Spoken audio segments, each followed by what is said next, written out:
ایوب دور حکومت میں ماڈرن خواتین نے برقع اوڑھ کے مفتی محمود کو تنگ کرنا شروع کیا تو اس موقع پر مفتی صاحب نے ایسے کیا جملے کہے تھے کہ سب کو سانپ سونگھ گیا۔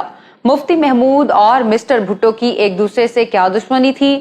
کیا واقعی ذوالفقار علی بھٹو شرارت کرتے ہوئے مفتی محمود کو وسکی پلایا کرتے تھے؟ مفتی محمود 1 سال تک بھی اپنی وزارت اعلیٰ کیوں نہ چلا پائے اور چیف منسٹرشپ سے استعفیٰ دینے کے بعد مفتی محمود نے جشن کیوں منایا تھا؟ کہ صحافی نے دعویٰ کیا تھا کہ مفتی محمود نے 15 سال کی نابالغ بچی سے شادی کی اور پھر کچھ عرصے بعد وہ کم عمر بچی فوت ہو گئی۔ کیا واقعی مفتی محمود کو اسمبلی میں گھسیٹا گیا تھا اور وہ زخمی ہوئے تھے؟ کیا مولانا فضل الرحمان کے والد مفتی محمود نے ایسا کہا تھا کہ شکر ہے کہ ہم پاکستان بنانے کے گناہ میں شریک نہیں تھے؟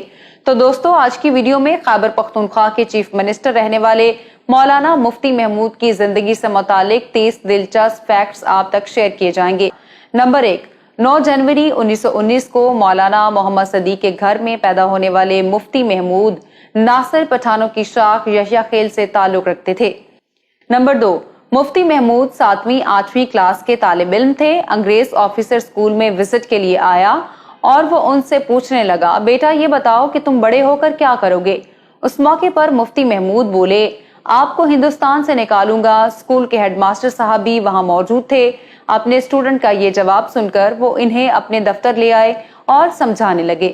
ہیڈ ماسٹر صاحب جب مطمئن ہو گئے کہ اب یہ بچہ میری بات پوری طرح سے سمجھ گیا ہے تو انہوں نے انگریز آفیسر سے کہا، سر آپ اس بچے سے اپنا سوال ایک بار پھر سے پوچھیں۔ آفیسر بولا، بیٹا تم بڑے ہو کر کیا کرو گے؟ تب مفتی محمود نے جواب دیا، میں انگریزوں اور اس ہیڈ ماسٹر جیسے انگریز کے پٹھوں کو سرزمین ہند سے نکالوں گا۔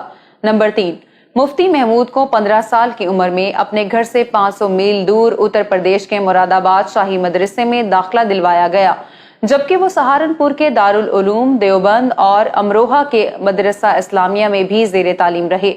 نمبر 4، مفتی محمود دوران تعلیم والی بال کے ماہر سمجھے جاتے تھے، جبکہ اونٹ سواری اور نشانہ بازی میں بھی انہیں مہارت حاصل تھی۔ نمبر 5، مفتی محمود کو ہماری آج کی نسل ایک ممتاز سیاستدان کے روپ میں جانتی ہے، لیکن آپ کے علم میں ہونا چاہیے کہ وہ ایک بلند پایا عالم دین، مفتی اور قاسم العلوم ملتان کے شیخ الحدیث تھے۔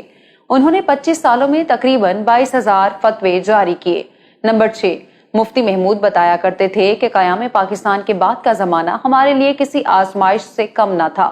ہمیں پاکستان بنانے کی مخالفت کی سزا دی گئی۔ سرحد میں ہمارے ساتھیوں کا رہنا دوبھر ہو گیا تھا۔ تب 24 گھنٹے ہماری نگرانی کی جاتی تھی۔ نمبر 7، 1962 میں ہونے والے انتخابات میں مفتی محمود ڈیرہ اسماعیل خان کی سیٹ سے پارلیمان تک پہنچے۔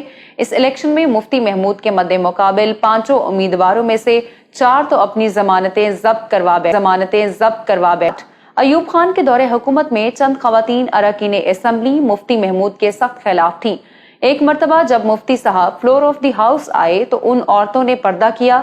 یہ سب دیکھ کر سرکاری بینچز پر بیٹھے اراکین اسمبلی آوازیں کسنے لگے۔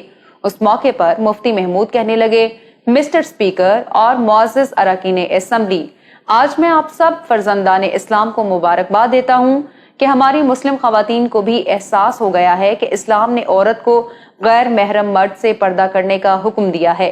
حکومتی بینچ پر بیٹھے ایک ممبر آف پارلیمنٹ شرارت کرتے ہوئے بولے، لیکن یہ بیویاں تو صرف آپ ہی سے پردہ کرتی ہیں۔ مفتی صاحب نے برجستہ جواب دیا، شاید پوری اسمبلی میں انہیں میرے سوا کوئی مرد نظر نہیں آتا۔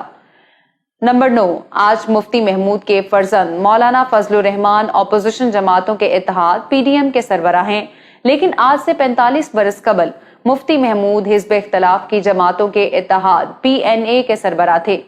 نمبر 10، دوستو آپ نے گزشتہ ہفتے کاف لیگ کے صدر چودھری شجاعت کا یہ بیان تو سنا ہوگا، مولانا فضل الرحمان وہ وقت یاد کریں جب ان کے والد مفتی محمود کو قومی اسمبلی کی سیڑھیوں پر گھسیٹا گیا تھا اور اس واقعے میں وہ زخمی بھی ہوئے تھے۔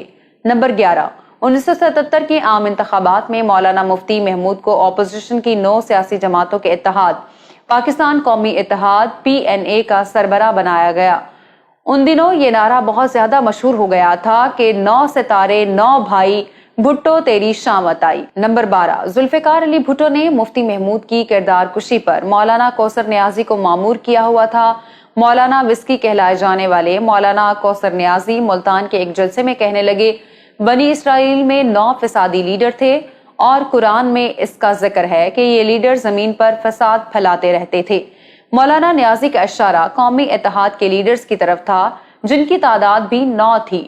یاد رہے کہ پاکستان نیشنل الائنس کے رہنماؤں میں مفتی محمود کے علاوہ اصغر خان، مولانا مودودی، شاہ احمد نورانی خان، عبد الولی خان، پیر پگاڑا، چودھری ظہور الہی، نواب زادہ نصر اللہ خان اور خان عبد القیوم جیسے بڑے نام شامل تھے۔ نمبر 13، 1970 کے عام انتخابات میں مغربی پاکستان میں بھٹو صاحب کا توتی بولتا تھا۔ ذوالفقار علی بھٹو کو ویسٹ پاکستان میں للکارنے والا ڈیرہ اسماعیل خان کا ایک غریب سا مولوی مفتی محمود ہی تھا۔ بھٹو صاحب نے مفتی محمود کا چیلنج ایکسپٹ کیا اور وہ ڈیرہ اسماعیل خان کے حلقے میں انتخابی دنگل میں اتر آئے۔ بھٹو کا الیکشن سمبل تلوار جبکہ کھجور کا درخت مفتی محمود کا انتخابی نشان تھا۔ بڑے بزرگ بتاتے ہیں کہ تب بھٹو کے سپورٹرز یہ کہتے تھے کہ ہماری تلوار نے تمہاری کھجور کو کاٹ ڈالنا ہے۔ الیکشن کا رزلٹ آیا تو ذوالفقار علی بھٹو کے 33,267 ووٹوں کے مقابلے میں مولانا مفتی محمود کے پلڑے میں 45,978 ووٹ آئے اور یوں مفتی محمود نے قائد عوام کا غرور خاک میں ملا دیا۔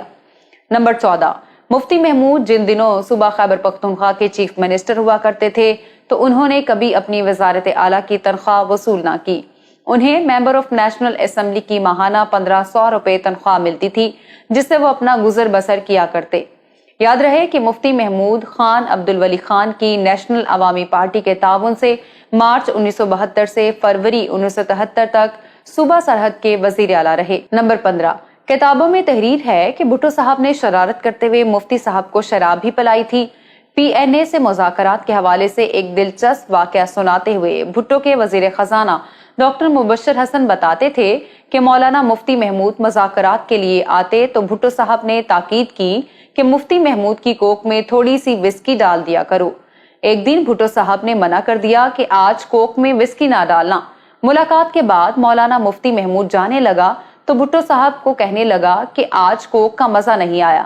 اب اس واقعے میں کتنی صداقت ہے یہ تو کوئی نہیں جانتا۔ نمبر 16، مفتی محمود نے اپنے ایک انٹرویو میں بتایا تھا کہ زمانہ طالب علمی میں مجھے مولانا حسین احمد مدنی، مفتی کفایت اللہ اور مولانا سید فخر الدین جیسے بزرگوں سے شرف نیاز حاصل رہا اور یہی وہ لوگ تھے جن سے میں متاثر ہوا۔ میری سیاسی تربیت اور میرا سیاسی شعور انہی بزرگوں کا مرہون منت ہے۔ نمبر 17، اگست 1950 میں مفتی محمود ملتان آئے اور یہاں کے مدرسہ قاسم العلوم میں درس و تدریس کی ذمہ داریاں سنبھالی۔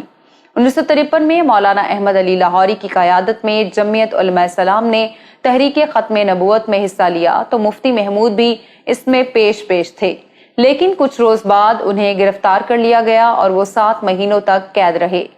نمبر 18، مفتی محمود کی 10 ماہ کی وزارت اعلیٰ کے دوران اردو کو سرحد کی سرکاری زبان کا درجہ دینا، جمعے کی چھٹی، خواتین کے پردے، احترام رمضان، آرڈیننس، شلوار قمیض سرکاری لباس، سودی کاروبار، جوئے، شراب اور جہیز کی لعنت پر پابندی سمیت کئی اقدامات قابل تعریف تھے۔ تب چیف منسٹر ہاؤس کے دروازے عوام کے لیے ہر وقت کھلے رہتے تھے اور عصر سے لے کر رات دیر تک کا وقت ملاقاتیوں کے لیے وقف تھا۔ نمبر 19، فروری 1973 میں ذوالفقار علی بھٹو نے بلوچستان میں نیشنل عوامی پارٹی کی حکومت گرا دی اور وزیر اعلیٰ عطا اللہ مینگل کو گھر بھیج دیا تو احتجاج کرتے ہوئے مفتی محمود نے بھی ریزائن کر دیا۔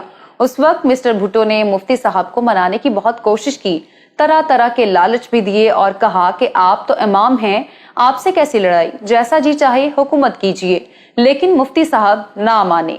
نمبر 20، بتایا جاتا ہے کہ وزارت اعلیٰ سے استعفے کے بعد مفتی محمود کے ایک دوست نے انہیں فون کیا، ہیلو مفتی صاحب مبارک ہو، تو جواب میں مفتی صاحب نے ہلکا سا کہکا لگایا اور بولے آپ کو بھی مبارک ہو۔ وزیر اعلیٰ بننے پر مجھے مبارکباد کے اتنے پیغامات اور فون نہیں آئے جتنے وزارت چھوڑنے کے بعد موصول ہوئے۔ نمبر 21، قومی سیاست کی بات کریں تو مفتی محمود 1973 کی آئین ساز کمیٹی کے بھی رکن تھے۔ نواب زادہ نصر اللہ خان لکھتے ہیں کہ یہ بھی حقیقت ہے کہ اگر کالعدم جمعیت علماء اسلام اور کالعدم نیشنل عوامی پارٹی اس مرحلے پر تعاون نہ کرتی تو آئین بنانا ممکن نہ ہوتا۔ 73 کے آئین میں جتنی اسلامی دفعات موجود ہیں ان کو آئین کا حصہ بنانے میں مفتی صاحب کا سب سے نمایاں کردار تھا۔ نمبر 22، 1974 میں پاکستان میں چلنے والی تحریک ختم نبوت میں مفتی محمود پیش تھے، جس کے بعد پارلیمنٹ نے قادیانیت کو غیر مسلم اقلیت قرار دیا تھا۔ مفتی محمود اور مرزا ناصر کے مابین قومی اسمبلی میں ہونے والا مکالمہ آج بھی کتابوں میں تحریر ہے۔ نمبر 23، 1977 کے جنرل الیکشن میں مفتی محمود ڈیرہ اسماعیل خان کے حلقے سے امیدوار تھے۔ انہوں نے پیپلز پارٹی کے گلزار احمد خان کو تقریباً 3000 ووٹوں کے فرق سے شکست دی اور وہ ایک بار پھر سے رکن اسمبلی منتخب ہوئے۔ نمبر 24، جنرل ضیاء الحق کے مارشل لاء کے بعد مفتی محمود سیاست میں ایکٹیو رہے اور وہ دور آمریت میں بھی مارے کھاتے اور گرفتار ہوتے رہے۔ نمبر 25، مولانا مفتی محمود کی 1946 میں عبد الخیل گاؤں کے ایک مذہبی گھرانے میں شادی ہوئی۔ ان کے بیٹوں کے نام فضل الرحمان اور عطاء الرحمان ہیں۔ مفتی محمود نے 1960 میں دوسری شادی کی۔ دوسری بیوی سے لطف الرحمان، ضیاء الرحمان اور عبید الرحمان پیدا ہوئے، جبکہ ان کی 3 صاحبزادیاں بھی ہیں۔ نمبر 26، عالمی شہرت یافتہ پاکستانی تجزیہ نگار امتیاز گل کے مطابق مفتی محمود نے 4 شادیاں کی۔ انہوں نے چوتھی شادی ایک نابالغ اور کم عمر بچی سے کی تھی، جس کی عمر محض 15 برس تھی۔ امتیاز گل نے مزید یہ بھی کہا تھا کہ مفتی محمود نے جس 15 سالہ بچی سے شادی کی وہ چند روز بعد ہی انتقال کر گئی۔ دوستو، امتیاز گل کے اس دعوے میں کتنی صداقت ہے یہ آپ ہمیں کامنٹ میں لکھ کر بتا سکتے ہیں۔ نمبر 27، مفتی محمود کی مادری زبان پشتو تھی، لیکن وہ عربی، فارسی اور اردو بھی روانی سے بولتے تھے۔ انہوں نے مختلف موضوعات پر کئی کتابیں لکھی۔ علماء ہند کا شاندار ماضی، تاریخ اسلام اور عہد زریں ان کی شہرہ آفاق کتب ہیں۔ نمبر 28، مفتی محمود نے افغانستان، ہندوستان، سعودی عرب، مصر، لیبیا، سوڈان، شام، لبنان، بنگلہ دیش اور کویت کے تبلیغی اور جماعتی دورے کیے۔ نمبر 29، اکتوبر 1980 میں مفتی محمود نے سفر حج کا ارادہ کیا۔ فلائٹ لینے کے لیے وہ کراچی میں ٹھہرے ہوئے تھے۔ 14 اکتوبر کے روز بنوری ٹاؤن کے مدرسے میں انہیں دل کا دورہ پڑا اور وہ اپنے خالق حقیقی سے جا ملے۔ ان کا کراچی، ملتان اور آخر میں ڈیرہ اسماعیل خان میں 4 مرتبہ جنازہ پڑھایا گیا۔ نمبر 30، مفتی محمود کے حوالے سے یہ بیان اکثر سننے میں آتا ہے کہ انہوں نے کہا تھا کہ شکر ہے کہ ہم پاکستان بنانے کے گناہ میں شریک نہیں تھے۔ اس بارے میں کچھ تحقیق کی گئی تو یہ بات سامنے آئی کہ جب 1970 میں یحییٰ خان نے پارلیمنٹ کا اجلاس ملتوی کر دیا تو رد عمل میں شیخ مجیب الرحمان نے ہڑتالیں شروع کی اور مشرقی پاکستان میں نظام زندگی مفلوج کر دیا۔ اس موقع پر مذاکرات کرنے والے وفد میں مفتی محمود بھی شامل تھے۔ تب انہوں نے شیخ مجیب الرحمان کے روبرو یہ کہا، آپ مسلم لیگی تھے اور ہم کانگریسی، آپ پاکستان بنا رہے تھے تو ہم نے کہا نہ بناؤ، اس سے مسلمانوں کا نقصان ہوگا۔ اب آپ پاکستان توڑ رہے ہو تو ہم آپ سے کہہ رہے ہیں کہ اسے نہ توڑیں، اس سے مسلمانوں کا نقصان ہوگا۔ اور پھر کچھ روز بعد ذوالفقار علی بھٹو کے بیان پر جواب دیتے ہوئے مفتی محمود نے کہا تھا کہ ہم پاکستان کی تقسیم کے ذمہ دار نہیں، اس کی ذمہ داری تم پر عائد ہوتی ہے۔ ہم تو ہندوستان کی تقسیم کے حق میں بھی نہیں تھے، پاکستان کی تقسیم کے حق میں کیسے ہو سکتے ہیں؟ یہ تقسیم کرنا تمہارا ہی کام ہے۔ کل بھی تم نے ملک تقسیم کیا تھا اور آج بھی تم نے ملک کو 2 لخت کر دیا ہے۔ اگر یہ تقسیم گناہ ہے تو اس گناہ میں ہم نہ کل شریک تھے اور نہ آج اس گناہ میں ہم حصے دار ہیں۔ میں امید کرتی ہوں کہ آج کی ویڈیو آپ کو پسند آئی ہوگی۔ اگر